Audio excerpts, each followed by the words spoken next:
Hey everyone, welcome back to the Living in Maryland channel where we discuss all things living here in the great state of Maryland. And today we are talking about what summer is really like here in Maryland, just in case you're coming from out of the area and wondering what to expect when it comes to summertime here in the state of Maryland. So for me, I know I've talked about this a lot, but I am a transplant to Maryland, been here about 10 years and came from Southern California. So definitely a little bit of a climate shift and, definitely different in a lot of ways. So when it comes to summertime, how hot does it get? So this is something that sometimes people ask me, and this is something that wanted to discuss with everyone. So typically, your typical summer day is going to range, especially once you get past June, you're typically going to be in the 80s, low 90s, somewhere in that range. However, this is something that prompted me to make this video is we are in a current heat wave right now. So we are 3 days straight peaking out at 100 to 101, which is that's obviously not the norm, thank God. So, but we have that certainly can happen once or twice throughout the summer for a small period of days or whatever. We can see it peak up into the very low triple digits. And again, that is rare. Your typical summer day is going to range in the mid 80s to low 90s. But again, we're on the third day today, and we're filming this on the 4th of July here in 2026, and we're on a third day of peaking out at 100 degrees, and it's pretty much like unbearable. I mean, people are, it's the talk of the town. Everyone is talking about it and people are staying indoors. It's just a lot to deal with, especially when you add in that humidity.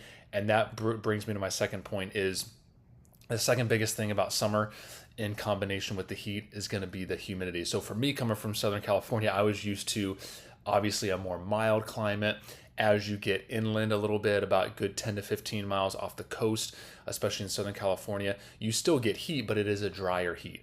Here in Maryland, you definitely get more of that humidity that's going to bring out the mosquitoes and more bugs and stuff like that. You kind of just, every once in a while, you'll look out into the yard, you'll just see those big piles of bugs and stuff just kind of moving around. So again, it's certainly not Florida or deep south or anything like that, but you do have a good amount of mosquitoes. You do have that humidity where sometimes on the hotter days you go outside and it just kind of feels like it's jumping on you.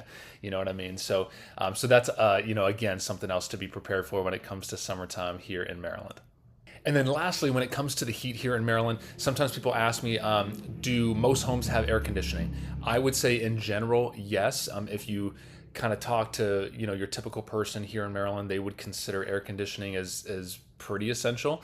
But sometimes older homes may not have it. They just kind of have your typical window units.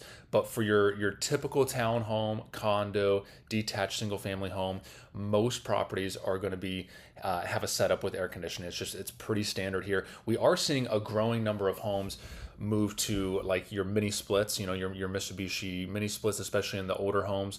That tends to be a good option for older homes that don't have existing ductwork, because it can be really tricky to get in there and add that ductwork. So having that ductless mini split over the last several years, as that has gained in popularity, I'm seeing that a lot more as I'm out showing homes and selling real estate and stuff like that. So when it comes to air conditioning, you don't have to worry. Most homes are going to already have that pre-existing, and that is very commonplace unless you've got a very old home, and sometimes that's an example of homes that we don't see that in. But for the most part, you can expect to see that. So as always, just like to mention that I am a licensed realtor here in the great state of Maryland. So if you ever have any questions on what it looks like living in Maryland, buying or selling a home here in Maryland, please feel free to reach out however you're most comfortable, and we'd love to have a conversation with you.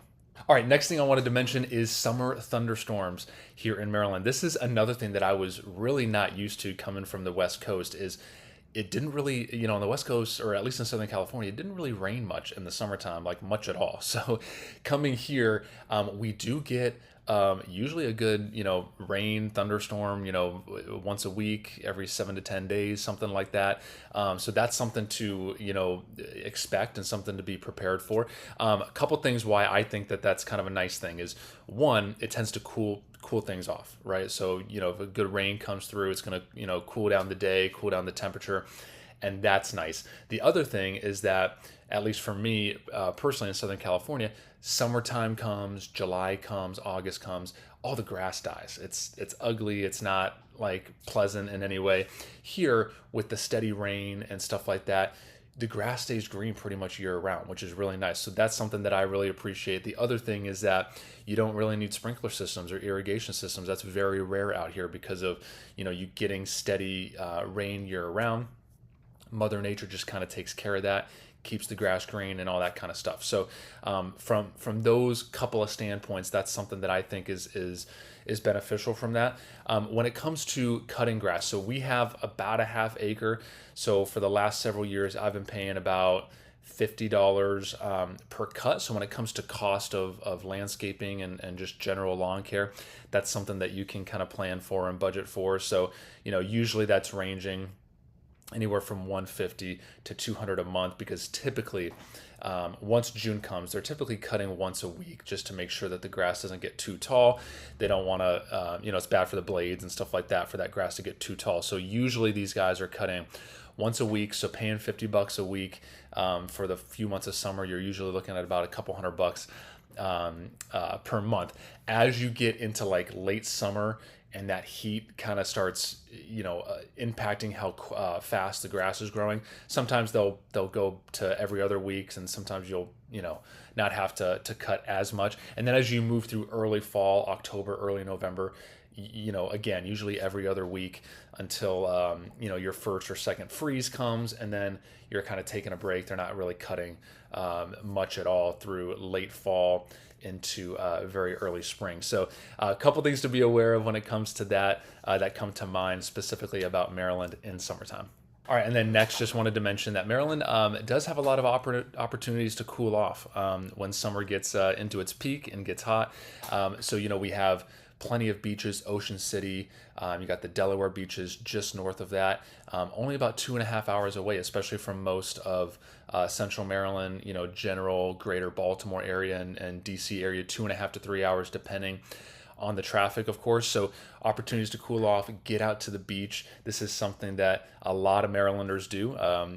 Talking to people, it's like everybody seems to have a beach trip planned out here. So that's something that's very frequent and something to kind of expect if you're moving out here, that a lot of people like to do that. You've also got Deep Creek, only about 2.5 hours away. That's Western Maryland. So that's another opportunity to get out there. Big lake where you can water ski, do, all types of water activity and stuff like that, summer hiking. And it tends to be a little cooler out there because it is a little elevated, kind of mountainous kind of scene.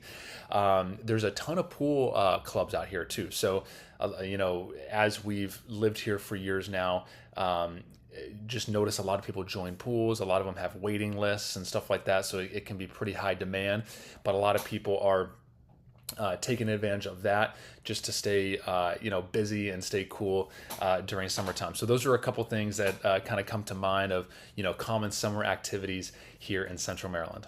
The other thing that I love is the state parks. So the two biggest ones here in the general Central Maryland area, you got Patapsco State Park, Patuxent State Park. So you got, rivers, lots of woods to kind of cool down and do some hiking and outdoor activity and things like that. So again, just a lot of opportunity to get outdoors, cool off a little bit in the peak, summer months. And so it's just a lot of fun to get outdoors and have those opportunities. So when it comes to Maryland, Central Maryland specifically, and having opportunities to get outdoors, cool off during the peak, hot summer months, there's definitely opportunities to do that. And then lastly, a little, side note, something that I love to do each summer is you've got Baltimore, obviously some venues within Baltimore, but then right in Central Maryland, Columbia, you've got Meriwether Post Pavilion. Love going to summer concerts, and they have big names at both that come through each year.